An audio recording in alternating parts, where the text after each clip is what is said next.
Hello everyone. आज के इस वीडियो में हम क्लासिकल मॉडल को आगे बढ़ाते हैं। आज हम सिंपल क्लासिकल मॉडल का अध्ययन करेंगे, जिसमें बचत और विनियोग रहित क्लासिकल मॉडल को हम पढ़ने जा रहे हैं। लीजिए, अब हम स्टार्ट करते हैं यहाँ से। यहाँ पर आपको एक साथ 4 डायग्राम्स नजर आ रहे हैं। इसमें हमने एक तरफ रियल सेक्टर तो दूसरी तरफ मॉनेटरी सेक्टर को लिया है। स्टार्टिंग में हम इस डायग्राम से चलना शुरू करते हैं। ये पहला, दूसरा, तीसरा और ये चौथा डायग्राम है। शुरू में ये साधन बाजार है, जिसमें श्रम की मांग और श्रम की पूर्ति को दिखाया गया है। DN वक्र जो कि ऊपर से नीचे की ओर गिर रहा है, जिसे हम MPPL यानी marginal physical productivity of labour के द्वारा भी समझ सकते हैं। ये श्रम का मांग वक्र है और DN by DW is less than 0। इसका मतलब ये होता है कि श्रम की मांग वास्तविक मजदूरी पर निर्भर करती है और श्रम की मांग और वास्तविक मजदूरी के मध्य ऋणात्मक संबंध पाया जाता है। इसीलिए श्रम का मांग वक्र ऊपर से नीचे की ओर गिरता है। इसके पश्चात SN वक्र श्रम का पूर्ति वक्र है और इसका ढाल धनात्मक है। DSN by DW is greater than 0। इसका मतलब ये हुआ कि श्रम की पूर्ति भी वास्तविक मजदूरियों पर निर्भर करती है और इन दोनों के मध्य धनात्मक संबंध पाया जाता है। जब SN और DN जहां एक दूसरे को काटते हैं तो उस स्थान पर साम्य होता है। यहाँ ये E पॉइंट इक्विलिब्रियम को बता रहा है कि जहां श्रम की मांग और श्रम की पूर्ति एक दूसरे के बराबर होती है, ठीक वहां पर OY एक्सिस पर OW यानी रियल वेजेस अर्थात वास्तविक मजदूरी का निर्धारण होता है। वास्तविक मजदूरी को हम स्मॉल लेटर W के द्वारा इंडिकेट करते हैं। इसे हम स्मॉल लेटर W या फिर कैपिटल W अपॉन P के द्वारा भी बता सकते हैं। दूसरी तरफ OX एक्सिस पर ON के बराबर एम्प्लॉयमेंट निर्धारित हो रहा है। OX एक्सिस पर हमने रोजगार की मात्रा को लिया है। इस N को जब हम डायग्राम 1 से डायग्राम 2 पे आते हैं तो इस सेकंड डायग्राम में आपको OY आउटपुट कर्व दिखाई दे रहा है, जो कि पॉजिटिवली स्लोप्ड है। dy by dn is greater than 0. That means y depends upon n and there are positive relationship between y and n. What is y? Y means total output या aggregate output अर्थात कुल उत्पादन, जिसका की निर्धारण रोजगार की सहायता से किया जाता है। ये जो n बिंदु है, इस n बिंदु का निर्धारण इस पिछले रेखा चित्र में कर दिया गया था। यहीं से यह n बिंदु चल करके इस सेकंड डायग्राम में पहुंचता है। इस n बिंदु को हम ऊपर बढ़ाते हैं और जहां पर यह OY वक्र को स्पर्श करता है, टच करता है, वहां से हम OY एक्सिस की तरफ एक लाइन खींचते हैं। यहाँ पर ये कुल उत्पादन की मात्रा निर्धारित हो जाती है। इसके पश्चात हम रियल सेक्टर से निकल करके मॉनेटरी सेक्टर में आते हैं। मॉनेटरी सेक्टर में यहाँ पर ये ऊपर से नीचे की ओर गिरती हुई रेखा आपको दिखाई दे रही है। ये MB is equal to PY यानी मनी सप्लाई कर्व है। ये मुद्रा की क्वांटिटी को, मुद्रा की मात्रा को बताता है और ये अंडरस्टूड है कि इसके प्रत्येक बिंदु पर मुद्रा की मांग और पूर्ति दोनों का स्तर एक समान है। अब जो आउटपुट यहाँ सेकेंड कर्व में निर्धारित हुआ था, यही आउटपुट यहाँ से निकल करके आगे जाता है और ये जो y है, ये y जिस स्थान पर भी इस MB इक्वल टू PY वक्र को टच करता है, स्पर्श करता है, उसके ठीक नीचे जनरल प्राइस लेवल का निर्धारण हो जाता है।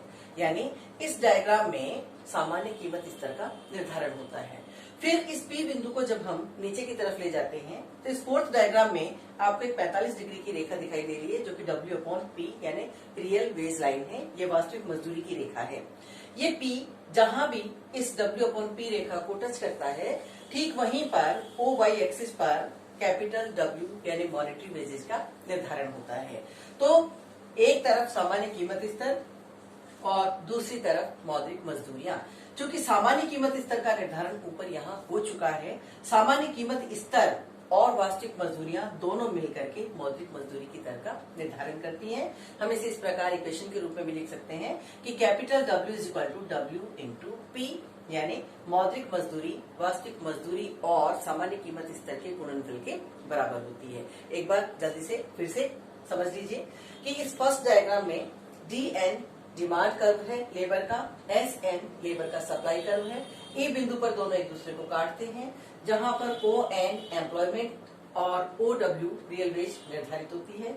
ये एम्प्लॉयमेंट यहां से आगे चल करके सेकंड डायग्राम में पहुंचता है। इस सेकंड डायग्राम में आउटपुट वक्र की सहायता से एम्प्लॉयमेंट मिलकर के टोटल आउटपुट यानी एग्रीगेट आउटपुट का निर्धारण करता है। यही आउटपुट आगे चल करके इस थर्ड डायग्राम में आता है, जहां पर मुद्रा की मात्रा यानी मुद्रा की पूर्ति के साथ मिलकर के ये सामान्य कीमत स्तर का निर्धारण करता है। और ये सामान्य कीमत स्तर फोर्थ डायग्राम में जाकर के वास्तविक मजदूरी की सहायता से मौद्रिक मजदूरी का निर्धारण करते हैं। तो ये था सिंपल क्लासिकल मॉडल, जिसमें बचत और विनियोग को छोड़ दिया गया है। अब हम इसके बाद चेंजेस करके और वेरिएबल्स में चेंज करके अध्ययन करेंगे।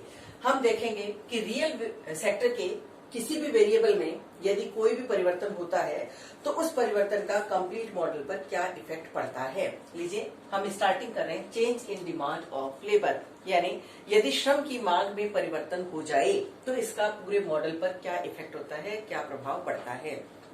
सपोज लॉन्ग टर्म में टेक्नोलॉजिकल चेंजेज हो जाते हैं, तकनीकी परिवर्तन हो जाते हैं और तकनीकी परिवर्तन होने के कारण आउटपुट वक्र ऊपर की ओर शिफ्ट हो जाता है, अपलिफ्ट हो जाता है, ये ऊपर की ओर चला जाता है। तो ऐसी स्थिति में श्रम की मांग में भी वृद्धि हो जाती है। टेक्नोलॉजिकल चेंजेस के कारण आउटपुट में वृद्धि होगी, उत्पादन बढ़ेगा, उत्पादन बढ़ने के कारण श्रम की मांग में भी वृद्धि होगी। और यहाँ पर आप देख रहे हैं कि DN इनिशियल डिमांड कर्व है लेबर का और DN1 परिवर्तित मांग वक्र है श्रम का। स्टार्टिंग में जब श्रम का मांग वक्र DN है और श्रम का पूर्ति वक्र SN है, ये दोनों E बिंदु पर एक दूसरे को काटते हैं, जहां पर ON एम्प्लॉयमेंट निर्धारित होता है और दूसरी तरफ OW वास्तविक मजदूरियों का निर्धारण होता है। जब श्रम का मांग वक्र ऊपर की ओर शिफ्ट हो जाता है, जबकि पूर्ति वक्र स्थिर है, पूर्ति में कोई परिवर्तन नहीं हो रहा है, तो ऐसी स्थिति में अब सामने का बिंदु E1 है और यहाँ पर वास्तविक मजदूरियां बढ़कर के OW से OW1 हो जाती हैं। यहाँ से ये N बिंदु आगे सेकंड डायग्राम में जाता है और इस दूसरे रेखा चित्र में आप देख रहे हैं कि ON रोजगार की मात्रा है और प्रारंभ में OY उत्पादन का स्तर निर्धारित होता है। लेकिन जब श्रम की मात्रा परिवर्तित हो जाती है, श्रम की मांग में परिवर्तन हो जाता है, तो श्रम की मांग के बदलने पर नया सामने का बिंदु ON1 हमें प्राप्त होता है, यानी रोजगार की मात्रा में वृद्धि हो जाती है। और ये रोजगार का बिंदु ON1 आगे चल करके इस रेखा चित्र में Y1 के बराबर उत्पादन को निर्धारित करता है, यानी उत्पादन के स्तर में भी वृद्धि हो जाती है। फिर हम यहाँ से इधर की तरफ थर्ड डायग्राम में एंटर करते हैं। जब उत्पादन का स्तर OY है तो इस स्थिति में ये Y इस MV वक्र को यहाँ टच करता है, जहां पर OP कीमत का निर्धारण होता है। प्रारंभिक स्थिति में कीमत स्तर सामान्य कीमत स्तर OP होता है और ये कीमतें इस प्रारंभिक वास्तविक मजदूरी वक्र को यहाँ काटती है, जहां OP कीमत और OW मौद्रिक मजदूरियों का निर्धारण होता है। लेकिन आपने अभी यहाँ देखा कि क्योंकि वास्तविक मजदूरियों में परिवर्तन हो गया है, वास्तविक मजदूरी की दर में अब वृद्धि हो गई है, इसलिए वास्तविक मजदूरी का वक्र ऊपर की ओर शिफ्ट हो जाएगा।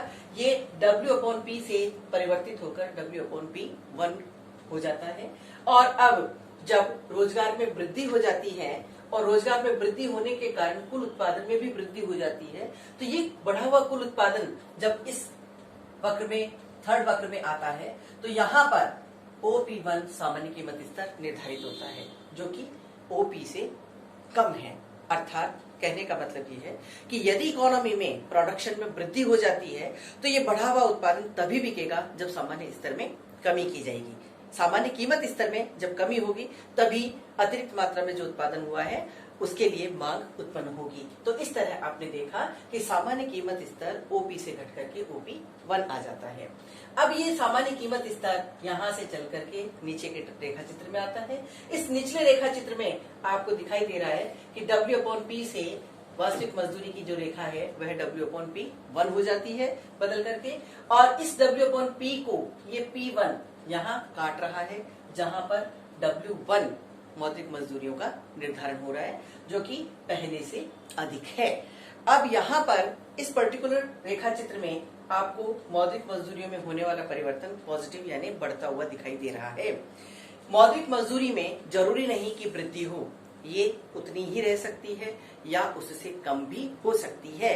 क्यों? क्योंकि ये डिपेंड करता है कि इस प्राइस लेवल में कितना चेंज हो रहा है। सपोज यदि प्रोडक्शन जो है वह 10% बढ़ रहा है और प्राइसेस 10% रिड्यूस हो रही हैं, तो ऐसी सिचुएशन में जो प्राइस लेवल है वो कांस्टेंट रहेगा, सेम रहेगा। और प्राइस लेवल जब नहीं बदलेगा तो रियल वेज में भी कोई परिवर्तन नहीं होगा, और रियल वेज में जो रियल वेज में जो परिवर्तन हुआ है उसकी मात्रा और कीमत स्तर में परिवर्तन की मात्रा, इन दोनों को ध्यान में रखा जाएगा। मौद्रिक मजदूरी की दर का निर्धारण चूंकि वास्तविक मजदूरी और सामान्य कीमत स्तर मिलकर के करते हैं, इसलिए मौद्रिक मजदूरी में वृद्धि होगी, कमी होगी या वो स्थिर रहेंगी, ये निर्भर करता है कि वास्तविक मजदूरी की दर में और सामान्य कीमत स्तर में कितना परिवर्तन हुआ है।